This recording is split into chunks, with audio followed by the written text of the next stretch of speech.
আনি সাহেব ওনাকে জিজ্ঞেস করেন ওনার বাইকের দাম কত। এই করি ভাই, বাইকের দাম কত?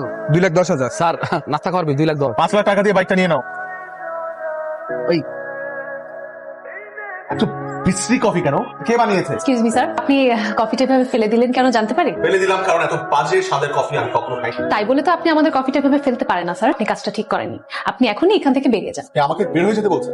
আপনার মতো অভদ্র মানুষকে আমরা আমাদের কফি শপে জায়গা দিই স্যার। আপনি চেনেন আমাকে? আপনি জানেন আপনি কার সাথে কি কথা বলছেন? আপনি একজন অভদ্র মানুষ ছাড়া আসলে আপনার অন্য কোনো পরিচয় জানার আমার কোনো প্রয়োজন নেই। আপনি কার সামনে দাঁড়িয়ে কোন সাহসে কি বলছেন আপনি কি একটু বুঝতে পারছেন? সাহস তো মাত্র দেখলেন, পুরোপুরি সাহস দেখতে না চাইলে আপনি এক্ষুনি বের হয়ে যান। এই রেস্টুরেন্টের মালিক কে?